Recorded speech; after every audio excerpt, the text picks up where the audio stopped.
There they go, telling Canadians, stop all your complaining. You've never had it so good. If you're one of the 1.5 million people eating at a food bank, stop your complaining. You've never had it so good. If you're one of those people going to a food bank seeking help with suicide, which is becoming increasingly common, they tell you, you've never had it so good. If you're one of the 35-year-olds living in your parents' basement because this government's policies have doubled rent and doubled mortgage payments, they tell you you've never had it so good. Why? Because they're spending all their time with McKinsey consultants. How much did those consultants get from taxpayers? The average price for a one-bedroom rental in Hamilton is over $1,700 a month. And now their second tactic. First, they tell Canadians they've never had it so good. Now they admit that it's miserable, but it's everyone else's fault. The rest of the world did not raise the rent in Canada. Rental rates are set here. We don't import our apartment buildings from Russia. We build them here in Canada. We don't set mortgage rates in Russia. We set them here in Canada. And after $500 billion of inflationary deficits bidding up goods and constant red tape preventing the construction of the homes we need, our young people are stuck in their parents' basements. Why don't they stop blaming everyone else and finally take responsibility for the misery they've caused? Hamilton actually doesn't even come close to topping the list. That goes to Toronto and Vancouver, where the average one-bedrooms are close to $2,500 and $2,600 a month, according to rentals.ca. But there are many places on the list that are more than Hamilton, including Burlington, Guelph, Kitchener, London, and Brampton, just to name a few. Now, their third tactic. First, they say everything's great. Then they say it's terrible, but it's everyone else's fault. Then they say we should stop talking about how miserable people's lives are. He seems to suggest that people are anxious because I'm telling them that they can't afford food. No. Their stomachs are telling them that they can't afford food. They seem to think that if I stop talking about the fact seniors in Northern Ontario can't heat their homes because of the carbon tax, that seniors won't notice that they're cold. They seem to think that if I don't talk about the 35-year-old living in his parents' basement, he won't realize that he's living there. Mr. Speaker, why don't they fix the problems instead of telling people to shut up about them? The rent? Well, it's high. You already knew that. But new numbers from the federal government show just how bad it is in British Columbia.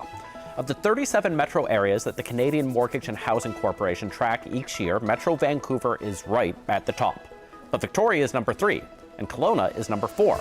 And things are quickly getting worse. After 8 years of Liberal incompetence, mismanagement, and corruption, Liberal insiders like McKinsey have never had it so good, with hundreds of millions of dollars worth of contracts for work that government departments are saying they could have done instead. It's just like the WE scandal, and Canadians are worse off than ever with soaring interest rates due to out-of-control Liberal spending and because of 40-year high in food inflation. Can anyone on that side tell us why Liberal crony handouts are more important than lowering the cost of living for everyday Canadians?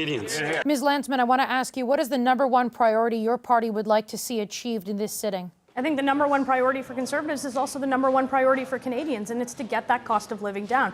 We've seen inflationary deficits drive those interest rates where mortgage payments are out of control. Rental housing is unattainable in the place certainly where I'm from and across the GTA, Lower Mainland and Vancouver, and now all over the country. So it's cost of living, and then of course addressing the issues of crime. We've seen a massive spike in violent crime, 32% since this government has come to power, 92% when it comes to violent homicides, and we've got to look at bail reform, and we've got to look at making sure that if somebody does the crime, they do the time in this country, and they're put behind bars where they can't reoffend. That's what everybody where I'm from is talking about.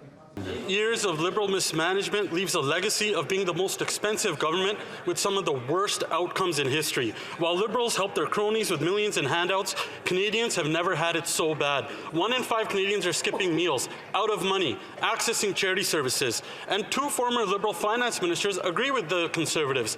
Bill Morneau admitted that the Liberals overspent during the pandemic. And now, even former Liberal finance minister John Manley is warning Liberals' reckless spending is fueling inflation. So why is the government determined to make Liberal insiders rich off the empty stomachs of Canadians?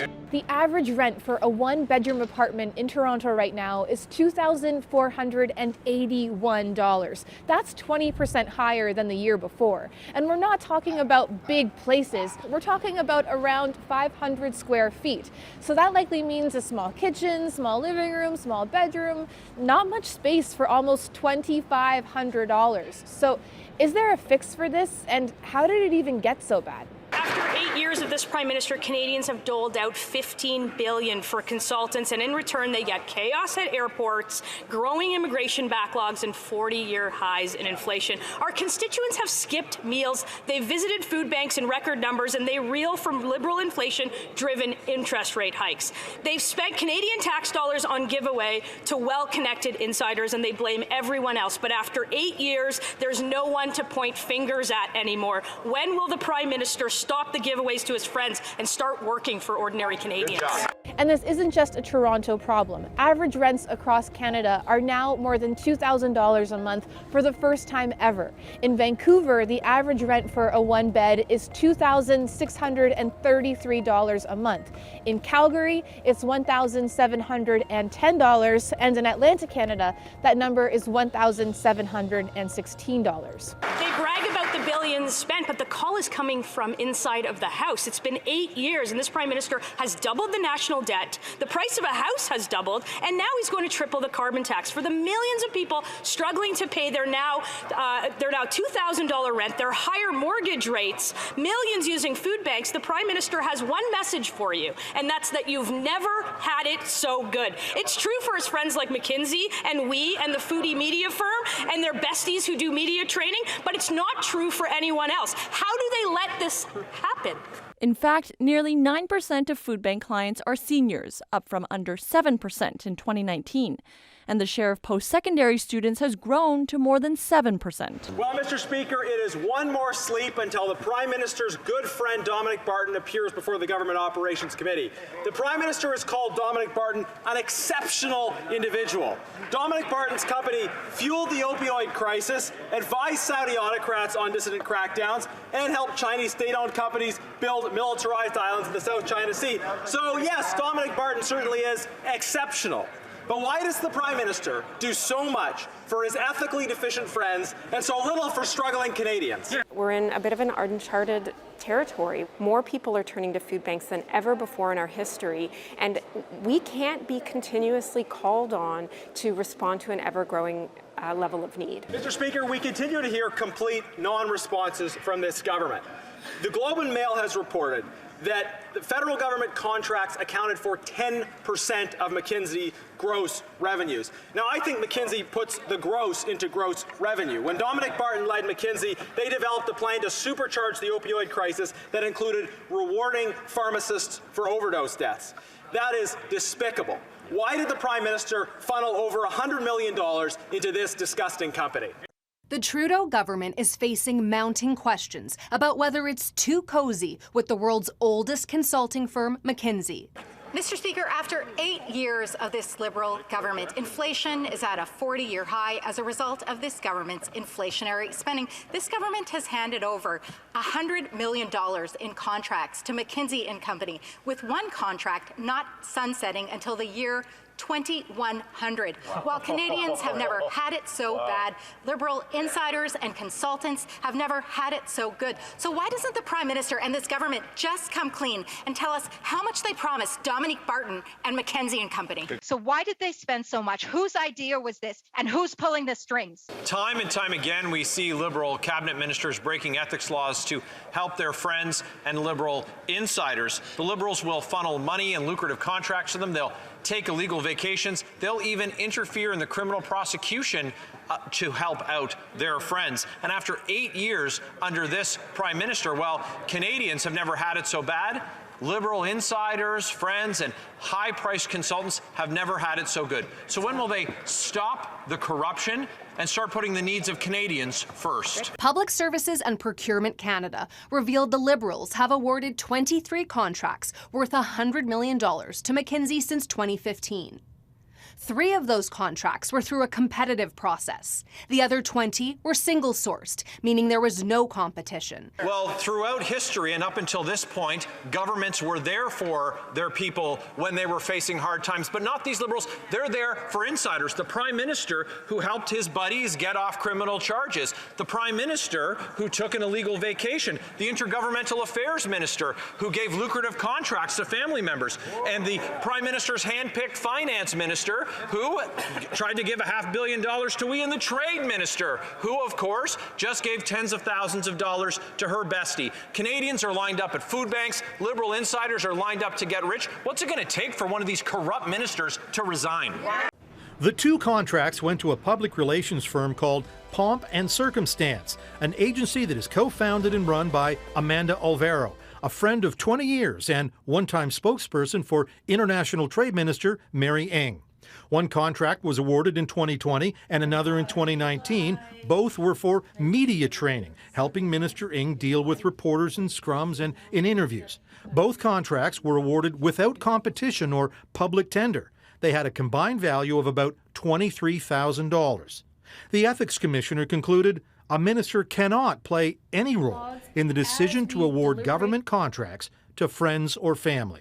Liberals spent $6.7 million for just 10 people to stay at a Calgary airport hotel. That's $670,000 a person. There's no justification for this. COVID quarantine restrictions were eased long before this time. $670,000 could have bought a beautiful home in Calgary, a dream after eight years that's out of reach for so many people precisely because of Liberal waste like this. The Westin Calgary Airport operated from June 2020 to October 2022, and documents tabled in Parliament show it cost nearly $27 million for meals and lodging, including $6.7 million in the fiscal year that started in 2022. During that final year, when restrictions had eased, only 15 people stayed there. Mr. Speaker, after 8 years of this Prime Minister, Canadians have never had it so bad, while Liberal lobbyists have never had it so good. Yet another lucrative government contract was handed out by the Liberal Minister of Diversity to line the pockets of insiders. This is insulting to Canadians, and it has to stop.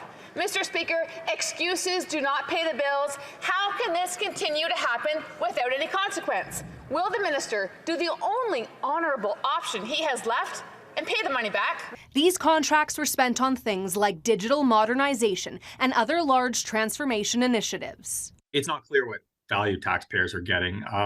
As with any consulting firm, they're going to pitch that their wares are better, unique, proprietary, and departments may well go for that. Call this meeting to order. A House of Commons committee is now looking into whether taxpayers got value for what they paid for and whether there should be an investigation. Mr. Speaker, violent crime is rising because of the actions of this Liberal government. Under 8 years of this Prime Minister, Canada has become a more dangerous place. Police are putting the blame on Liberal Bill C-75 that mandated judges to grant bail to dangerous repeat offenders with minimal conditions. The consequences of this have been fatal. When will the Prime Minister finally take responsibility for his failure to protect Canadians and apologize to the victims of his reckless legislation? Canada has a gang violence problem, and the Trudeau Liberals continue to miss the mark on how to keep Canadians safe. Tristan Hopper outlined this problem in the National Post, where he talks about 788 people murdered in Canada in 2021. And what's disturbing about that is the increase in murders from year to year is largely driven by gang-related killings. 23% of those 788 murders were gang-related.